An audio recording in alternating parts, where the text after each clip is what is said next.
신실한 마음으로 복을 빌라. 주께서 우리를 명하시니 그 명령 따라서 살아가리.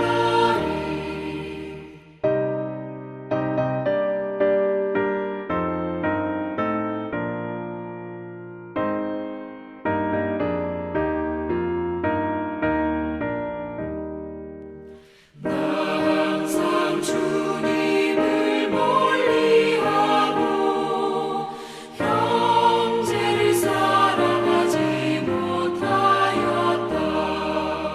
이러한 죄인을 사랑하사 주께서 못 버려 죽으셨다.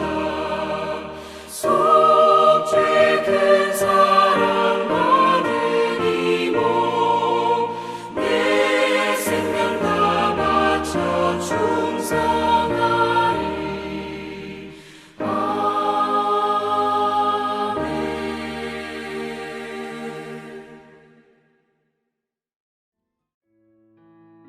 3월 31일 오늘의 말씀은 레위기 17장 1절에서 16절입니다. 여호와께서 모세에게 말씀하여 이르시되 아론과 그의 아들들과 이스라엘의 모든 자손에게 말하여 그들에게 이르기를 여호와의 명령이 이러하시다 하라. 이스라엘 집의 모든 사람이 소나 어린 양이나 염소를 진영 안에서 잡든지 진영 밖에서 잡든지 먼저 회막문으로 끌고 가서 여호와의 성막 앞에서 여호와께 예물로 드리지 아니하는 자는 피 흘린 자로 여길 것이라. 그가 피를 흘렸은즉 자기 백성 중에서 끊어지리라. 그런즉 이스라엘 자손이 들에서 잡던 그들의 제물을 회막문 여호와께로 끌고 가서 제사장에게 주어 화목제로 여호와께 드려야 할 것이요, 제사장은 그 피를 회막문 여호와의 제단에 뿌리고 그 기름을 불살라 여호와께 향기로운 냄새가 되게 할 것이라.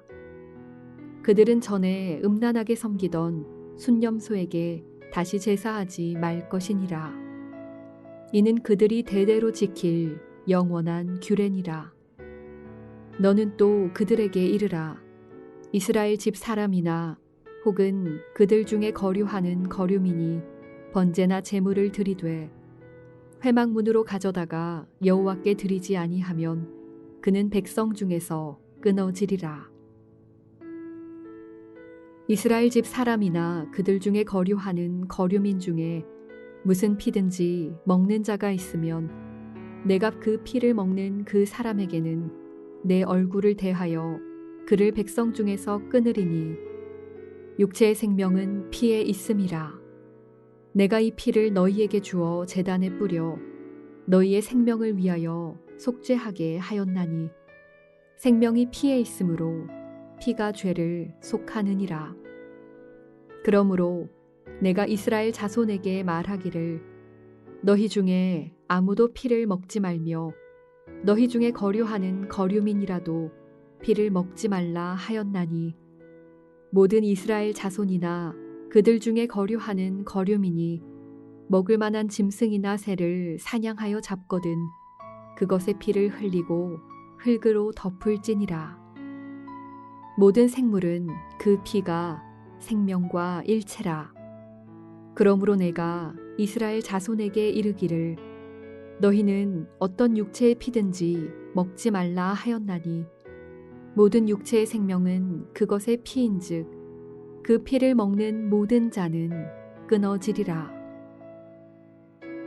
또 스스로 죽은 것이나 들짐승에게 찢겨 죽은 것을 먹은 모든 자는 본토인이거나 거류민이거나 그의 옷을 빨고 물로 몸을 씻을 것이며 저녁까지 부정하고 그 후에는 정하려니와 그가 빨지 아니하거나 그의 몸을 물로 씻지 아니하면 그가 죄를 담당하리라.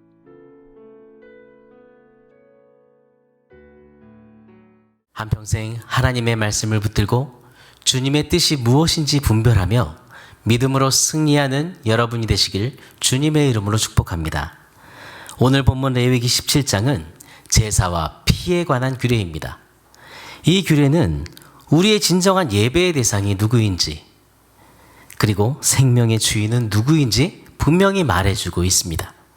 오늘은 본문에 나오는 제사와 피에 관한 규례를 하나님께서 왜 이스라엘 백성들에게 주셨는지 함께 나누면서 우리의 진정한 예배의 대상은 누구이며 생명의 주인은 누구인지, 그리고 하나님의 백성이 누리는 이 세상 속에서 무엇을 중심으로 살아야 하는지 함께 묵상하겠습니다.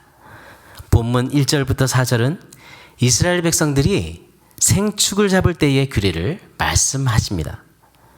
하나님께서는 희생제사를 위한 생축뿐 아니라 식용으로 쓸 생축이라도 반드시 회막문에서 잡아 하나님께 화목제로 드리고 난 후 먹으라고 말씀하십니다. 하나님께서 이스라엘 백성들에게 왜 이렇게 명령하셨을까요? 그 이유는 우상 숭배를 차단하기 위해서입니다. 이 규례가 주어지기 이전에 이스라엘 초기 족장 시대에는 각자가 자기의 제단이 있었을 뿐 아니라 아무 데서나 자유롭게 제단을 쌓고 생축을 잡아서 희생제사를 드릴 수 있었습니다. 그런데 7절에 보면 하나님께서 이스라엘 백성들에게 전에 음란하게 섬기던 숫염소에게 다시 제사하지 말 것이니라 이렇게 말씀하십니다. 여기에 전에 섬기던 숫염소란 이스라엘 백성들이 애굽에서 섬기던 숫염소 형상을 한 판이라는 신을 가리킵니다. 하나님은 바로 이런 우상 숭배를 금지하신 것입니다. 여러분, 우상 숭배의 결과는 무엇입니까? 생명과 복의 근원이신 하나님과의 단절입니다. 하나님께서는 이스라엘 백성들이 우상 숭배에 빠짐으로 인해서 멸망당하는 것을 막고 어떻게 해서든지 그들이 하나님께 복을 받는 하나님의 백성으로 살게 하기 위해 이 규례를 주신 것입니다. 그리고 생축을 잡아 화목제를 드리게 하심으로 일용할 모든 것을 주신 하나님께 감사하고 하나님이 인생의 주인이심을 고백하면서 하나님이 중심인 삶을 살게 하기 위한 목적입니다. 10절부터 16절은 피의 식용 금지와 우연히 발견한 동물 사체를 먹었을 경우 정결 규례를 말하고 있습니다. 하나님은 이스라엘 백성들에게 육식을 허락하셨지만 그럼에도 불구하고 피를 먹는 것은 엄격히 금지하셨습니다. 그 이유는 피는 곧 생명을 의미하기 때문입니다. 11절의 육체의 생명은 피에 있음이라 이렇게 말씀합니다. 여러분, 생명은 누구의 것입니까? 생명은 하나님께서 창조하신 것이며 모든 생명은 그렇기 때문에 하나님께 속한 것입니다. 또한 피를 먹는 것을 금지한 이유는 피가 죄를 속하기 때문입니다. 피 흘림이 없이는 결단코 속죄는 불가능합니다. 그래서 하나님은 희생의 피를 통한 이 속죄의 원리를 세우셨고 이스라엘 백성들에게 동물 희생제사를 드리도록 하셨습니다. 그리고 스스로 죽거나 찢겨 죽은 동물의 사체를 먹는 자는 다 부정함으로 반드시 그 옷을 빨고 물로 몸을 씻어야 한다고 말씀합니다. 아무리 먹을 수 있는 동물의 사체라도 그것을 만지거나 먹는 자는 죄에 오염된 것으로 여겨져서 부정하게 취급됩니다. 만일 부정함을 입고도 이 정결례를 시행하지 않으면 죄가 그대로 남아있는 것으로 간주되고 그렇기 때문에 공의로우시고 거룩하신 하나님의 심판을 받아 죽음을 면할 수 없습니다. 로마서 6장 23절에도 죄의 삭은 사망이라고 말씀하십니다. 오늘날 우리는 죄를 범했을 때 이렇게 옷을 빨거나 몸을 씻지 않아도 되지만 우리의 심령을 씻는 정결례는 시행되어야 합니다. 그것은 바로 우리의 죄를 씻기 위해 십자가의 형벌을 담당하신 예수 그리스도의 피를 의지하며 우리의 죄를 회개하는 것입니다. 여러분, 매주 하나님을 나의 중심에 모시고 예배하고 있습니까? 우리가 예배해야 할 대상은 우리의 생명의 주인이신 하나님 뿐입니다. 그러므로 하나님의 백성이 누리는 신앙생활을 할 뿐 아니라 모든 일상이 하나님 중심이어야 합니다. 로마서 12장 1절에서 사도 바울은 너희 몸을 하나님이 기뻐하시는 거룩한 산 제물로 드리라고 했고, 고린도전서 10장 31절에서 바울은 너희가 먹든지 마시든지 무엇을 하든지 다 하나님의 영광을 위해 하라고 말했습니다. 우리의 예배와 모든 일상은 하나님 중심이어야 합니다.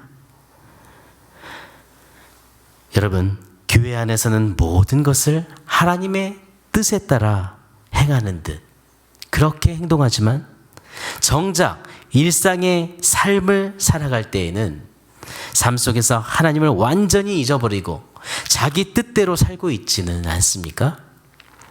이런 삶은 하나님과 전혀 무관한 삶을 사는 것입니다. 하나님의 백성이며 하나님이 인생의 주인이시라면 이렇게 살아서는 안 됩니다. 사랑하는 여러분, 우상은 우리가 하나님보다 더 사랑하고 더 추구하는 그 모든 것을 가리킵니다.